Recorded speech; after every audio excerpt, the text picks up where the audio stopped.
Hello everybody, we're actually back with the 8940 and I think I've discovered the issue with the strange deck behaviour.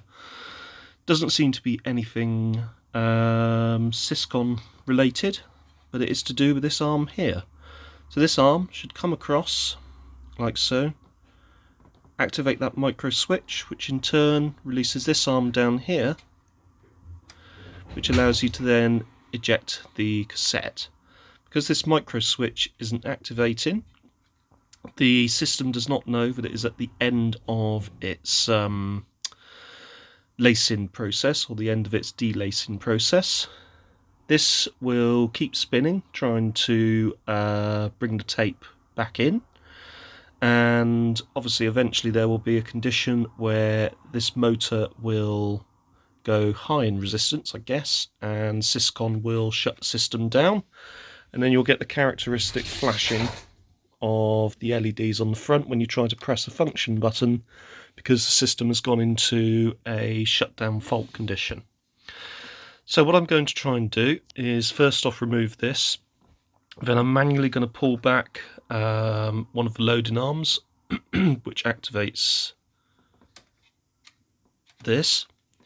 And once I've got that loading arm pulled back, I'm going to reinsert the motor, and hopefully that'll lock it into position and it'll actually automatically wind back to that level. So hopefully that'll get it synchronized. Let's take a look and I'll be back shortly.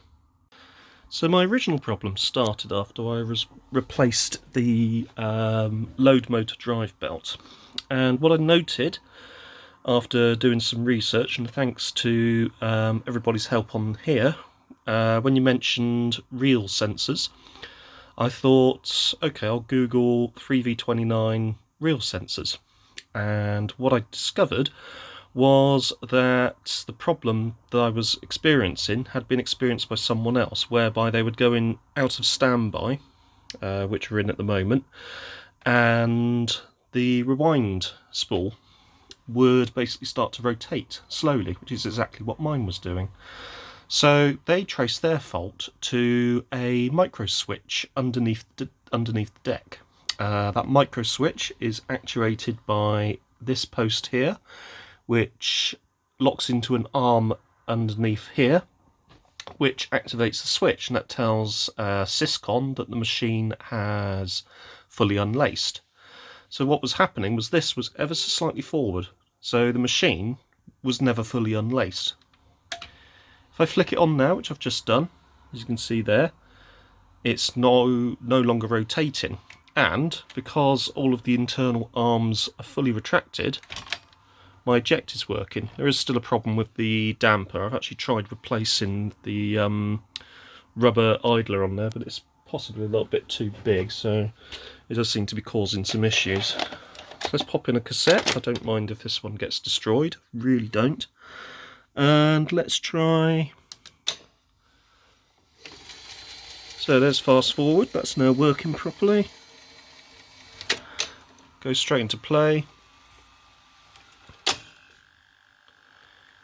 Working better, but I've still got a problem with the take-up spool torque, so I need to sort that out.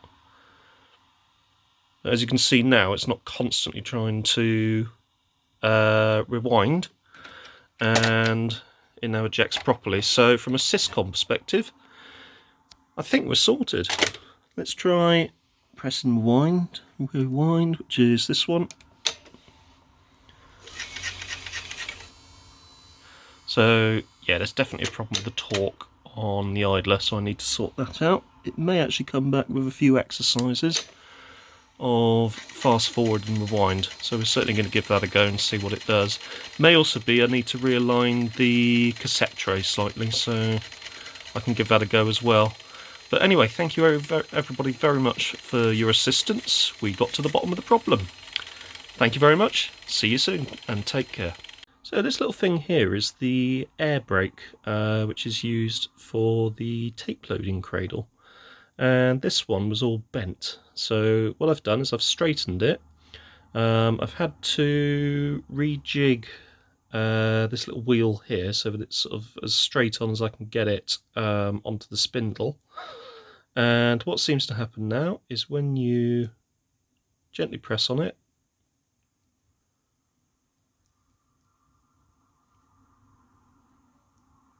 like so, and this is what the rubber idler would be doing inside the on the cradle itself, is it spins this little fan, and that dampens the ejection effect. When you're loading, the idler is actually retracted out of the way, so when you push it down, you're not actually exerting any force on this little arrangement here. So what I need to do now is to refit it to the cradle, as you can see here. So there's the idler. When you come to press this down, this idler here does actually come out of the way. But the little fan sits there. You can see the little sort of protruding point there. It locks onto that, screws into there, and hopefully, as I've replaced it with a reasonable idler, it should work. Anyway, let's get it back together and see how we are shortly. So unfortunately, I've actually discovered another issue, and it looks like over the years the idler wheel has become very brittle. So when any exertion of force is put against it, it seems to be sort of cracking right at the very edges.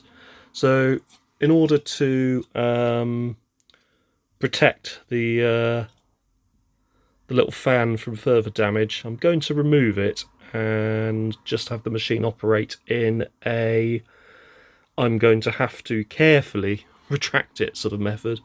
I could also remove the idler as well, which might be more sensible, as then I can sort of go about trying to find I might actually have one in another machine, say one of the Sonys, which I don't use, one of the spare Sonys. I may actually have an idler which may actually fit into there. So we'll remove this. It's just a simple circlip holding it in. We'll leave that in place because that's all okay, and we'll just have to, from now on, just be very careful when opening the lid. Otherwise, it will just shoot up and try to put the tape into orbit. Anyway, let's get that sorted, get the machine reassembled, and see if my work on the idlers and general cleanup has restored proper playback. So there we go, after a few rewind and fast forward cycles, we now have a unit that seems to play back okay. So if I do a fast forward search, that's fine. Let's check the rewind search. I haven't actually checked that one yet, so yeah, a little bit sticky still on that one.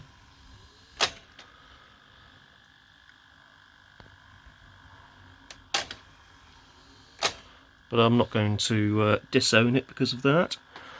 Pause is fine, and there's also pause frame advance as well on this deck, which is quite cool.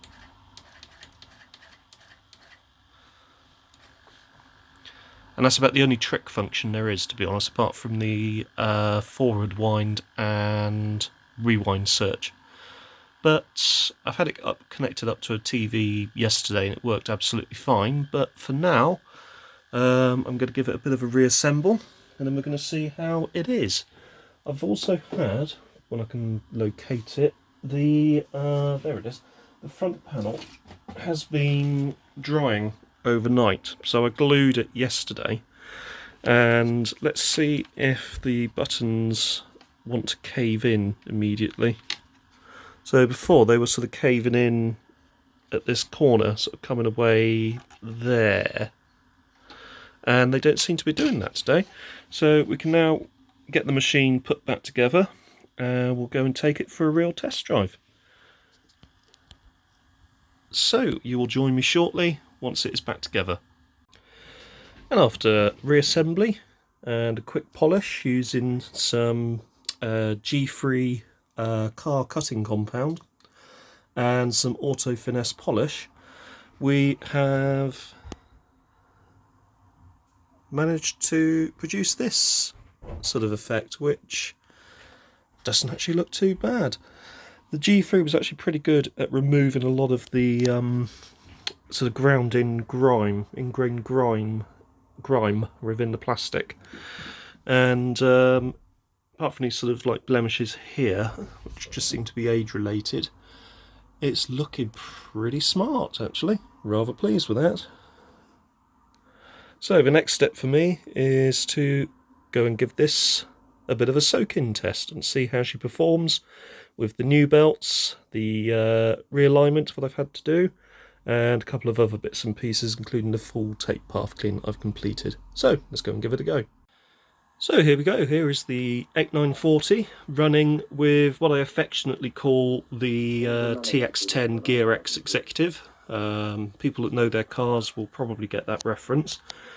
People that also know their cars and know the Bang & Olufsen 7702 and the TX10 may also get the reference as well. But flicker size, which is basically introduced by the camera, the picture is really good. It's pretty sharp, it's free of noise, the sound is pretty clear. The often problematic switch here for the stereo audio monitor is working correctly, so it's actually mixing both channels together at the moment, I would assume. Unless, yeah, I would assume it would if it's going out onto a mono set. That would be dealt with by the SCART interface.